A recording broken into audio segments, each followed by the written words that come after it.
ان ربکم اللہ الذی خلق السماوات والارض فی 6 ایام، بے شک رب تمہارا وہ اللہ ہے جس نے پیدا کیا آسمان و زمین 6 دن میں۔ کہتے ہیں کہ آسمان و زمین تو ابھی تھے ہی نہیں، سورج اور چاند نہیں ہے تو دن رات کہاں سے آیا؟ تو لمحات مراد ہے، لیکن قرآن نے جب بھی کہا 6 ایام کہا، اس لیے ایام اٹل رہیں گے۔ اللہ کے علم میں جتنا وقت 6 دن کا تھا اتنا وقت آسمان و زمین کے بنانے میں صرف ہوا ہے۔ اللہ تعالیٰ کن فیکون ہے، لیکن مضبوط کام کچھ دیر لگے اور ہو جائے تو اچھا ہے۔ مضبوط کام 6 دن، خدا کا شکر ہے حضرت اقدس مولانا مفتی محمود نے بھی لکھا کہ اتوار کو شروع ہوئی تخلیق، جمعے کو تکمیل ہوئی اور ہفتے کا دن خالی رہا۔ تفسیر محمود، اتوار کو شروع ہوئی اور جمعے کو تکمیل ہوئی، تو بچہ جس دن مکتب پہ بیٹھتا ہے وہ خوشی کا ہوتا ہے، یا جب مکتب پورا کر کے آتا ہے تو وہ خوشی کا ہوتا ہے؟ چھٹی جمعے کی مناسب ہے، اتوار کی چھٹی غلط در غلط۔ نواز شریف در بدر خاک برسر، در بدر خاک برسر، پاکستان کی زمین اس کو قبول کرنے والی نہیں ہے۔ ثم استوى علی العرش، پھر اللہ اپنی شان کے مطابق مستقیم ہوئے عرش پر، فیصلے وہیں سے جاری ہوئے۔ یغشی اللیل النہار، ڈھانک لیتا ہے رات دن کو، یطلبہ حثیثا، پکڑتا ہے اس کو آہستہ آہستہ، والشمس والقمر، اور سورج و چاند، والنجوم، ستارے، مسخرات بامرہ، چل رہے ہیں اس کے حکم سے، کام میں لگے، مسخر ہے۔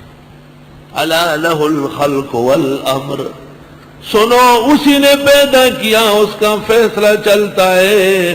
تبارک اللہ رب العالمین، برکتوں والے ہیں اللہ رب العالمین۔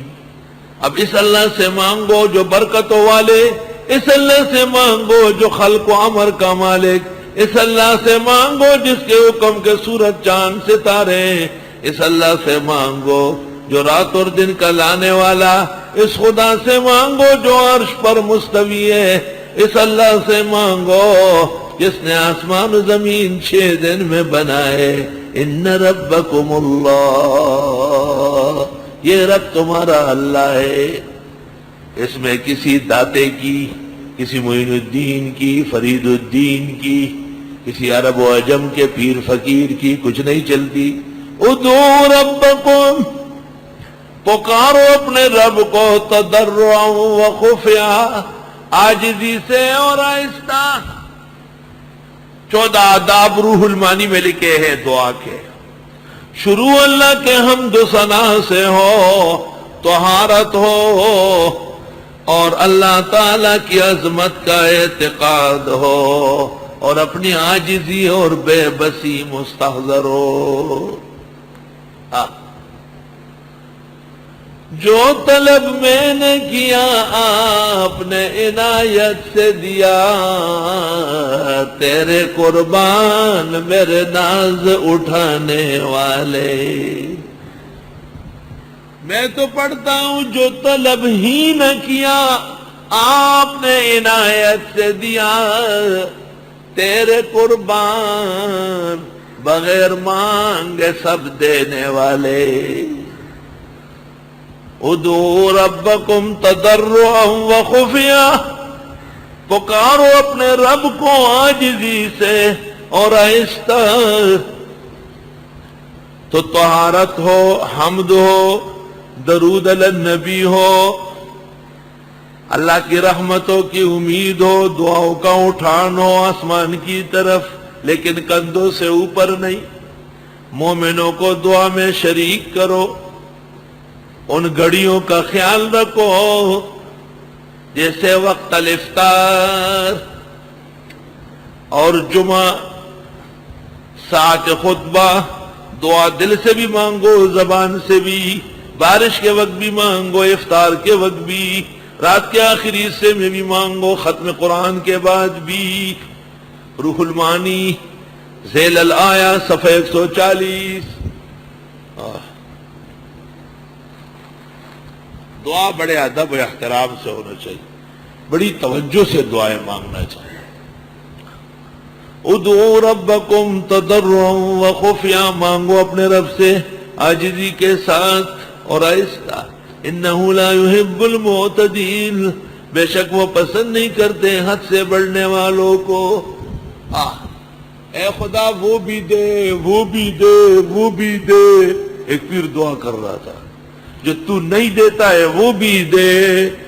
میں نے پیچھے سے آواز دی، انہ لا يحب المعتدین، حد سے بڑھنے والوں کو کوئی حق نہیں دعا مانگ رہے۔ تیرے باپ کا ٹھیکہ ہے ایسی باتیں کرتے ہو؟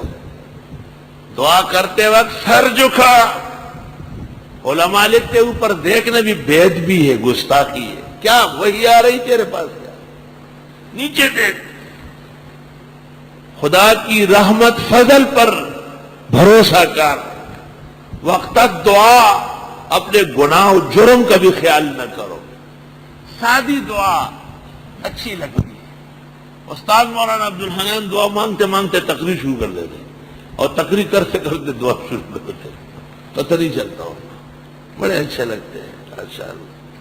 یہ مولانا نصیر الدین غرغشتوی کا طریقہ تھا، اس طرح گفتگو کرتے، آپ نہیں سمجھتے کہ دعا ہو رہی ہے تقریر، کچھ لوگ سنتے کچھ لوگ ہاتھے سے کیے ہوتے۔ وَلَا تُفْسِدُوا فِي الْأَرْضِ بَعْدَ إِصْلَاحِهَا، فساد نہ مچاؤ زمین میں اس کے ٹھیک ہونے کے بعد۔ وَادْعُوا خَوْفًا وَطَمَعًا، پکارو خدا کو ڈر کے ساتھ اور امید کے ساتھ۔ ڈر یہ کہ غلط نہ ہو، ناراض نہ ہو جائے، امید یہ کہ خوش ہو تو بیڑا پار ہو۔ ان رحمت اللہ قریب من المحسنین، بے شک اللہ کی رحمت نزدیک ہے نیکوکاروں کے۔ وَهُوَ الَّذِي يُرْسِلُ الرِّيَاحَ بُشْرًا بَيْنَ يَدَيْ رَحْمَتِهِ، اللہ وہ ہے جو بھیجتا ہے ہواؤں کو خوشخبری کے طور پر رحمت سے آگے۔ بارش سے پہلے اچھی اچھی بہترین ٹھنڈی ہوائیں چلتی ہے۔ حَتَّى إِذَا أَقَلَّتْ سَحَابًا، یہاں تک کہ جب اٹھا لیتی ہے بادلوں کو، ثقالاً بھاری ہوائیں۔ اور کراچی کے اوپر ہر وقت سمندر سے بادل بن رہے، بادل بن رہے، ہوا چل رہی بیچ میں، چترال، گلگت، کوہستان، فلاں فلاں، یہاں اجازت نہیں ہے، چلو چلو چلو چلو۔ سقناہ لبلد، ہم لے چلتے ہیں اس ملک کی طرف، میت جو غیر آباد ہو، فانزلنا بہ الماء، ہم برسا دیتے اس پر بارش، فاخرجنا بہ من کل الثمرات، طرح طرح کے پھل اگتے۔ سبحان اللہ۔ کذالک نخرج الموتى، اگر چند قدروں سے زمین سے فصل نکل سکتی ہے تو یوں نکالیں گے مردوں کو، لعلکم تذکرون۔ والبلد الطیب، اور وہ زمین جو سرسبز ہو، یخرج نباتہ، وہ اگاتا ہے سبزہ، باذن ربہ، رب کے حکم سے، والذی خبث، اور وہ زمین جو گندی ہو، لا یخرج، نہیں نکلتا، الا نکدا، مگر کانٹے، جھاڑیاں۔ حضرت علی کو ایک یہودی نے کہا، سنا ہے تمہارے قرآن میں سب کچھ ہے؟ کہا بالکل سب کچھ ہے۔ کہ یہ علی تیری داڑھی بڑی ہے اور گھنی ہے، اور میری داڑھی تھوڑی ہے، کہیں ہے اور کہیں نہیں ہے، اس کا ذکر قرآن میں ہے۔ علی نے کہا کیوں نہیں؟ والبلد الطیب یخرج نباتہ باذن ربہ، پاک سرزمین فصل پوری اگاتی ہے خدا کے حکم سے۔ والذی خبث، اور وہ جو خبیث ہے، لا یخرج الا نکدا، اس کا نکلتا ہی نہیں، نکلے وہ بھی کانٹوں کی طرح۔ کذالک نصرف الآیات، یوں ہم بیان کرتے آیتیں، لقوم یشکرون، ان لوگوں کے لیے جو شکر کرے۔ شکر گزار بندوں میں سے حضرت نوح اور ناشکروں میں سے ان کی قوم. ربط بین المضمونین.